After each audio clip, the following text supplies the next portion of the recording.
Hi, fifth grade. I miss you guys so much, my little babies. I hope you're being good. I hope that you're feeling happy. Samaj, I miss you, man. I miss Andrew, both my Dylans. I can't wait to talk to you guys soon. I'm going to be also just calling your parents to see if you're available for me to check in and say hi. In today's lesson for Thursday, we're going to read the next 10 pages of As Brave as You. And guys, I've got to tell you, when we finish reading together, I can't put the book down because I'm so curious about this family. We're going to read 10 pages today, and then I want to remind you that I uploaded all the comprehension questions that are in the packet that Miss LaRue is giving out at school. I uploaded them all up onto the Google Classroom.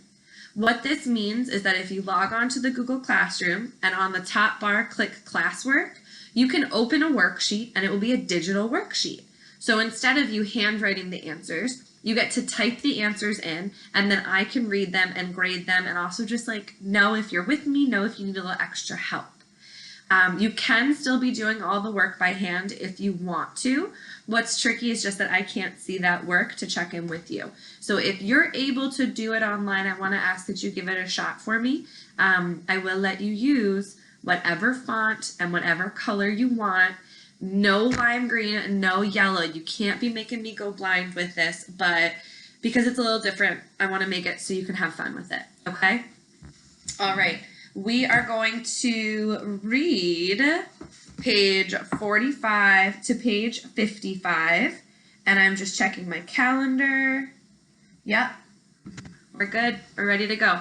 Meet me at the beginning of chapter 3. The heat out there seemed so much hotter than what Jeannie and Ernie were used to in Brooklyn. Maybe it was that the buildings and their neighborhood made shade, cooling down the streets, Jeannie thought. Here, even though there were trees everywhere, they didn't just do the trick when it came to blocking the sun. I'm telling you, it's hotter here, Jeannie complained, kicking a stick towards Samantha, who sniffed it and then moved away. No, it's not, Ernie said. It's all in your head. In my head? Jeannie lifted his hand in the air. Look how much closer we are to the sun up on this hill. I feel like if I get a running start, I can jump up and touch it. Shoot, I wish I could just slap it over there behind them trees. Ernie ignored him and went on playing with Samantha, so Jeannie decided to escape the beating sun and go back inside. Grandma and Grandpa were still in the kitchen. Grandma had just finished drying the breakfast dishes and was putting them back in the cupboard. I know it's been a long time, but eventually Ernest will work through it. You can't make him forgive you, she was saying as Jeannie entered the room. Grandma and Grandpa's conversation, grown folks' business, ended right there. Jeannie, Grandma sang out, have a seat, and I'll fix you some iced tea. She headed for the fridge. Y'all do drink tea up there in New York, right? Jeannie nodded and sat in the same seat that he'd sat in at breakfast, which he decided was his seat. Grandpa was still sitting exactly where they had left him, in his seat, his hands resting on his lap, listening to the radio. Fuzzy news. I'll get it, Grandpa said suddenly. I'll get it, he repeated, this time softer, pushing away from the table. Grandma stepped out of the way, cocking her head at Grandpa, confused like, okay then, I'm going to make sure Samantha hasn't eaten Ernie. She hasn't, Jeannie assured her. Matter of fact, they already best friends. Grandma smiled and headed for the door anyway, as Grandpa made his way to the refrigerator. Then it hit him. How was Grandpa going to pour tea? He couldn't even see tea. I can get it, Jeannie quickly offered, and just like Grandpa had waved Grandma off, he did the same to Ernie. Boy, Grandpa raised his eyebrow well above the top of his sunglasses, letting Jeannie know he was serious about getting the tea himself. He turned to the refrigerator door, to open the refrigerator door, and that's when Jeannie noticed something was sticking up from the back of his pants, like a short tail. Oh my gee. It was a pistol. The handle of a pistol. Jeannie had never seen a gun in real life, Just on the cop shows that Ma was always watching, or in movies, action flicks, sci-fi flicks, and even the scary flicks Jeannie and Ernie weren't supposed to be watching. Jeannie was as curious about the pistol as he was about the honey badger, and like always, it sparked questions, but he didn't have his notebook. Questions to remember. What's a blind man doing with a gun? Why would Grandpop have a gun? Period. The book says that, not me. Don't you be laughing at me right now. The book says it.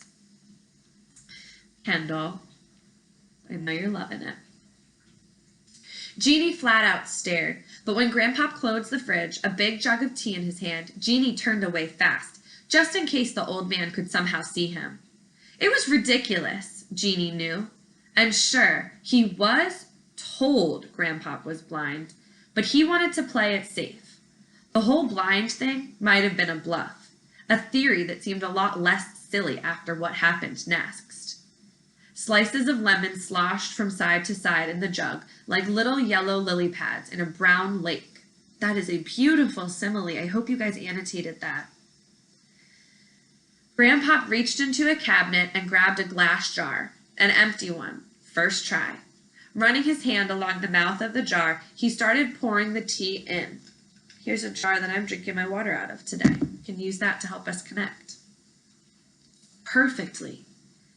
Jeannie was back in staring mode as Grandpop lifted the jug higher and higher, a waterfall of tea all landing in the quickly filling jar. Just before it reached the very top, he stopped. He put the jug back in the refrigerator and set the jar in front of Jeannie, without spilling a single drop. And he sat back down like it was no big deal. Whoa. Go on then, Grandpop said, inching the jar closer. Jeannie leaned over and slurped from the top. It was so full he knew he'd spill some of it if he tried to pick it up. The ridges felt funny on his mouth, made him feel like he was drinking out of a mayonnaise container. Look at those ridges, right? Picture it for you. And the tea was sweet. Too sweet, even though on any day of the week, Jeannie could take down 3 or 4 rocket pops with no problem. Good? Grandpop asked. Uh-huh, Jeannie said, choking the tea down. He didn't want to tell his father that it tasted like his grandfather that it tasted like liquid sugar. I bet you guys would love some liquid sugar.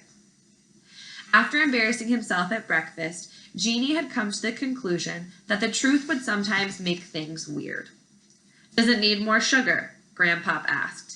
You like your grits sweet like Wood used to, so you might like your tea like he liked his too. Sweet. As if the tea wasn't already a spoonful of sugar away from being syrup. Pause real quick. I'm noticing that Jeannie keeps getting compared to their dad's brother, who we don't know what happened to him. I wonder if that's hard for Grandma and Grandpa, that Jeannie is so similar to their son that they're not with anymore. I'm wondering what happened to him, and does it relate to Grandpa being blind? Does it relate to Dad being mad at Grandpa? I don't know yet. I'm learning it just like you. No, Jeannie eked out, trying his best to swallow another mouthful. This is fine. Good, Grandpop said, leaning back in his chair again. Jeannie wondered if it was uncomfortable for Grandpop to sit with the gun tucked into the back of his waistband, or if he was ever scared about accidentally shooting himself in the butt. Ouch! But Grandpop didn't seem bothered by it at all. He turned the radio down. So let's talk, Little Wood. Guys, that's like what I just said. He just threw that out there, as if the nickname Little Wood was already a thing. Jeannie frowned, but let that slide too. Old people got to call you pretty much whatever they wanted. It was the only awesome part about being old, Jeannie figured. Your mom said you're a little scared to be up here with me, Grandpop now said. Dang! Jeannie dipped his head fast, taking another slurp of the tea, wondering what the heck made his mother tell Grandpop that. He didn't want his grandfather to think anything bad about him, like he was a punk or something. And that's okay, Grandpop added, to Jeannie's surprise. But you know the best way to get over fear? To confront it. Jeannie kept slurping, big, icky, sweet slurps. If he just kept drinking, he wouldn't have to answer. So confront me. Jeannie nearly spit his tea out. What do you mean, confront? You guys know what confront means? Confront means to deal with directly. Instead of ignoring something or going around it, when you confront it, you hit it right head on.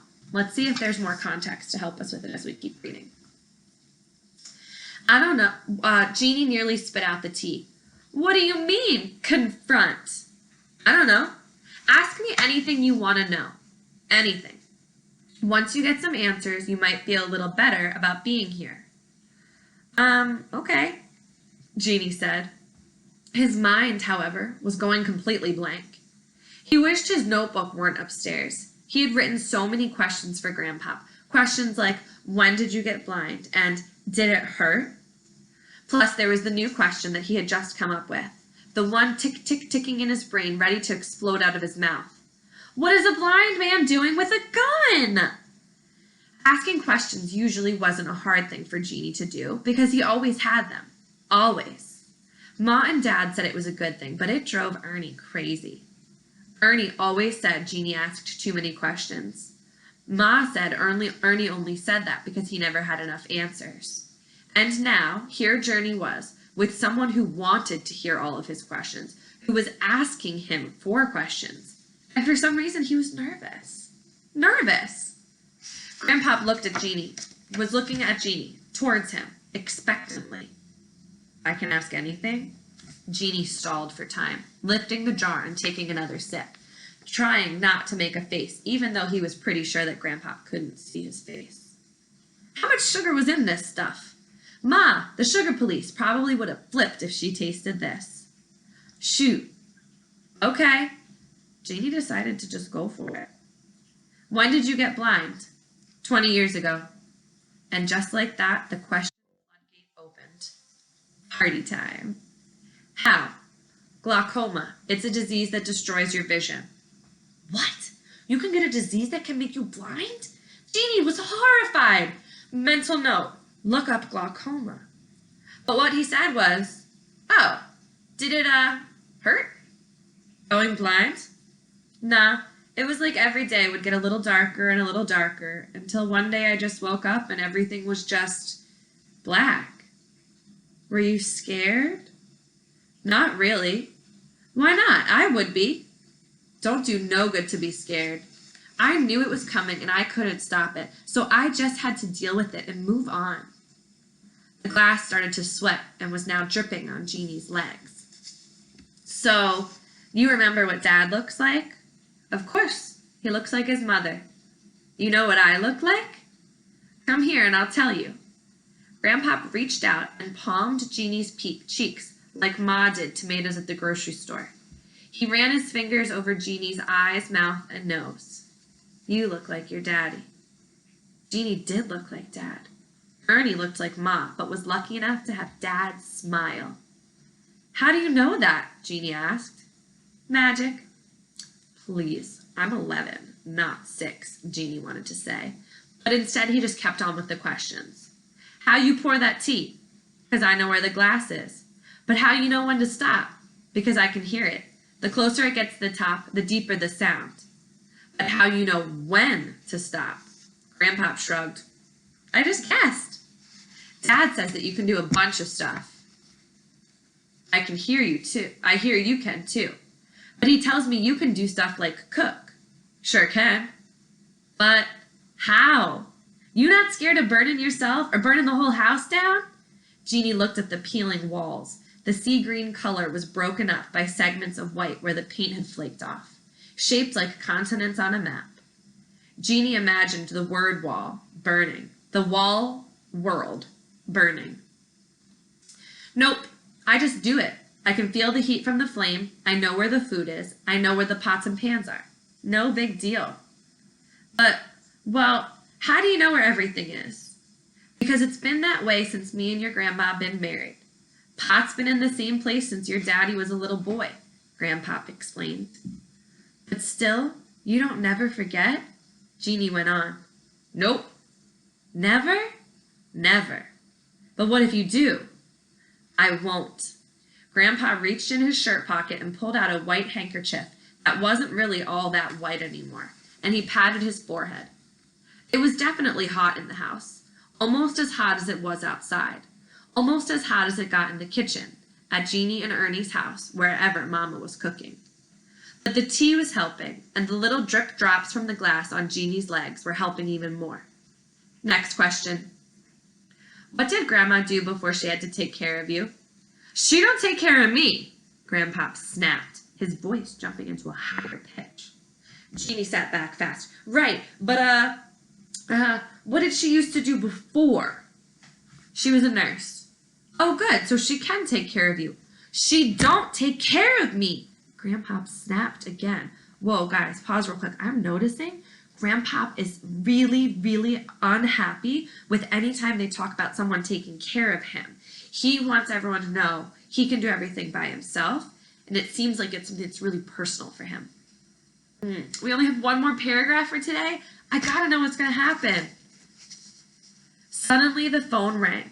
Grandpop put his hand up, making it clear that he wanted Jeannie to hold on. The phone started speaking in a robot voice, calling out the number of whoever was on the line.